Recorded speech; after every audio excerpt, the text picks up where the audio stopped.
and I'm so late with this video. I apologize in advance. So today we're going to be talking about the Tarte foundations, the Shape Tape Foundations. They've released 2 foundations which have been so problematic. I don't want to be too long, so I'm going to try to hit the bullet points on this one before I start.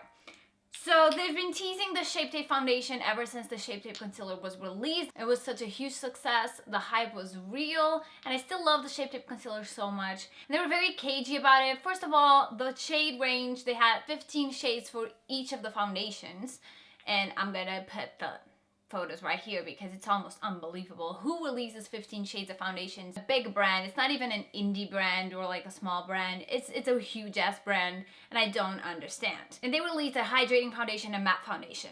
The thing is, even they could have made the shades the same between the 2 foundations because they don't even kind of make sense. They don't align. There are like 4 medium to deep shades, which is horrible. The jumps are horrible. And they don't even really make sense. Even the ones I have in my hand, I have the 2 lightest shades and they don't look kind of the same. This looks a little bit darker. To me, it was either one of 2 things. Either they were really half-assing this thing, buffoonery, I mean, you know social media, right? Or they were going for a all press is good press kind of thing, and they were planning on everyone just jumping on them to hype up the foundation, which kind of happened. I mean, you do have to talk about these issues, but when you do talk about the issues, you give importance to the problem and to, in this case, to the product. So yeah, this isn't even the worst part. They didn't even announce when they were gonna drop the foundations. They just dropped them on the website and let people know. And furthermore down the road, they said they were gonna release, I think it was 10 more shades, but the way they said it, they were gonna add 10 more shades. What they're really gonna do is add 5 more shades to this and 5 more shades to this. They would release the other shades as summer grew closer because people get, you know, darker in the summer. Honestly, if this isn't ridiculously sad, I don't know what is. Like, yeah, we all know people of color grow a little Caucasian towards the winter, you know? They get a little white. Following that, there was even more drama because they had a foundation before they released the Shape Tape Foundation, which is called the Gel Aqua Something Foundation. And people found out that the ingredient list was very, very similar. They said that they kind of picked on that foundation and improved it a little and send it off to the market, which was kind of slightly dodgy all the same, but even furthers more the stupidity of the brand, because if they had the formulation of this one all along, then it could have improved on the shades, which they said they didn't because it was such a rush job and they just wanted to get it to market. Bitch, no, don't half-ass things. Just get them done the right way. I think Tarte is being shitty right now. They're being so shady, and I honestly don't feel like I want to support them. I asked on Instagram if you guys still wanted me to review the foundations. It was kind of split on Twitter. Most of you said that you'd still want me to review them, and I've gotten so many DMs since then, and I got them. So I got the Porcelain shade from the Hydrating Foundation, and I got the Fair Scent from the Matte Foundation. I'm gonna do half hydrating, half matte. My skin right now I'm on Accutane, so it's very, very dry, so the matte one is probably gonna be not cool. I still like to test the matte foundations just so you know. I pretty much know my own skin, so I kind of know if it'd work out if I wasn't on Accutane, because still out of Accutane, my skin is like dry combination. The matte foundation, as people have said, has a higher coverage than the hydrating foundation, which is a shame because if it's going in the Shape Tape range, it should be high coverage moisturizing foundation, which is hard to get, hard to find, and I think that's what people were expecting it to be, and it's more of a low to medium coverage, I think, from what I've heard.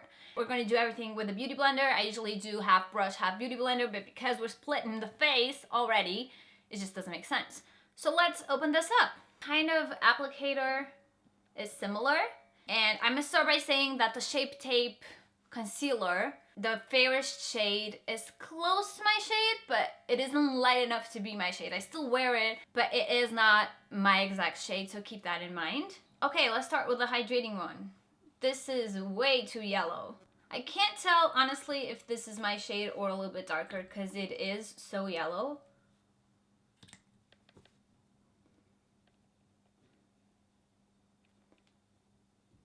Okay, I think this is my shade, just not my undertone. So it is way, way more yellow than I usually am, which is fine because I'm neutral, so I can go a little bit either way and then just make up for it with blush and contour and bronzer and stuff. Anyway, this is the first layer. It was a heavy layer, but this is the first layer of the hydrating foundation. Just gonna go a little bit over the most serious spots and under eyes.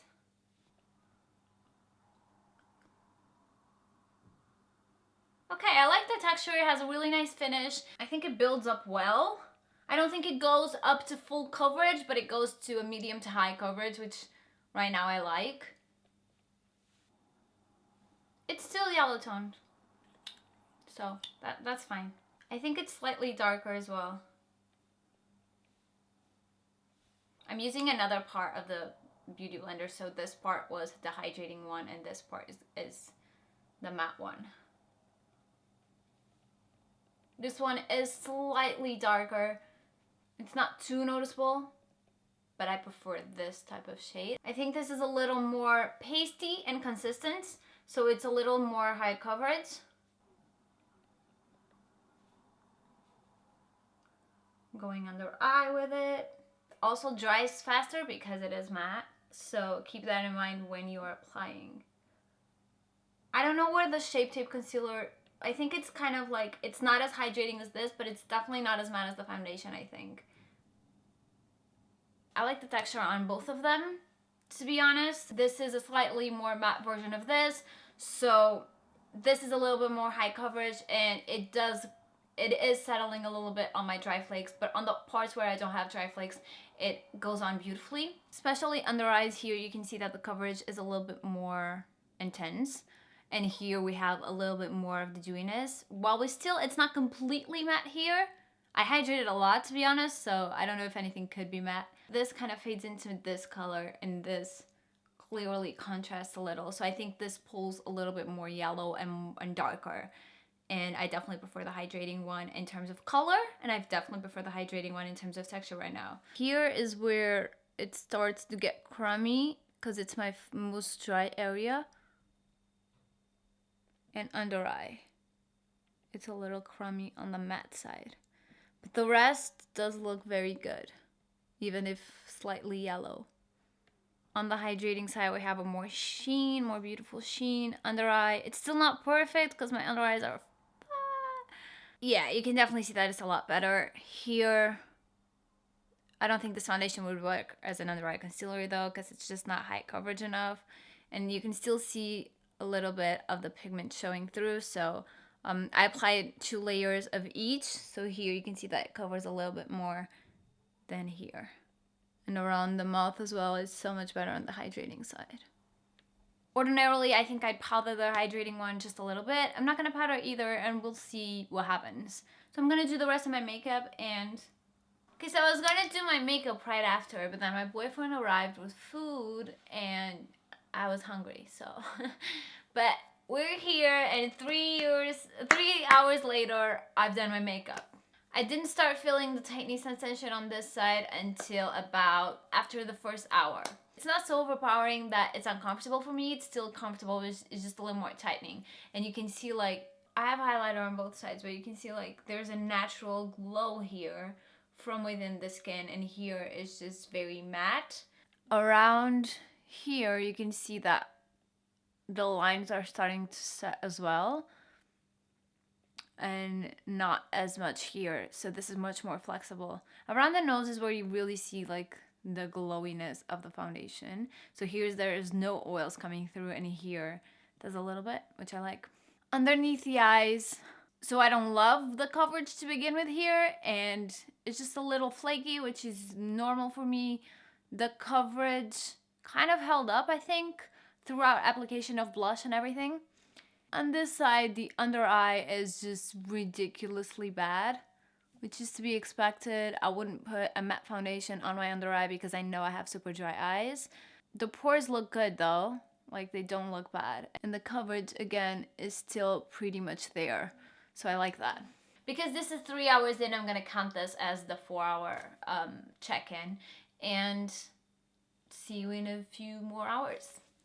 So obviously the hydrating side has a bit more dew to it. I'm so sleepy. I'm sorry if I can open my eyes. I'm literally so sleepy. I was just waiting to tell me it was time. They both have a similar texture, but this is just a little bit more matte. Because this is a little bit more sheer and hydrating, my skin kind of peeks through a little bit, while this is more put together. But they held out surprisingly well, and this is probably my most concerned area. But it happened on both sides, and again, I have really, really dry skin at the moment. While I am against Tarte and this foundation, they both are good foundations. I would recommend this more towards dry skin types and this more towards normal to oily skin types. I think this would do well even on dry combination if you really want that lock and shine control in the T-zone, because it's not too drying. It doesn't feel like a mask. It's very comfortable to be worn.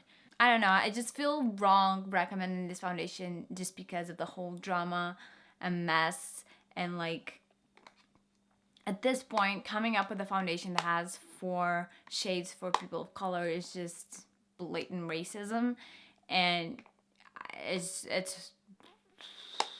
I don't even know what to say anymore. So you be the judge of that. Just like all the controversy in the beauty industry, at the end of the day, you have to make choices for yourself. There are some brands that I choose to keep away from for many different reasons. I don't think I'll be staying away from Tarte in general, but I'll be paying close attention to what their next actions are going to be like and their next behaviors are going to be like as well. And I hope they do expand this foundation into more shades than just 5.5, because that's just insane and plainly, openly ridiculizing the problem, if you know what I mean. Anyway, if you like this video, give it a big ol' thumbs up, subscribe to the channel for more. Don't forget to click the little bell button to see every single time I'm uploading. You will get a notification. Also, if you want to leave me recommendations of foundations for me to try, be my guest. I have a few on my list right now, and that I actually have already on my shelf. And I also have a playlist for you, so if you want to watch straight up all of my foundations review in one go, I'm gonna link it here. I'm gonna also link it down below. That's pretty much it for today, so it's 2 a.m. and I'm dead. Thank you for keeping up with me.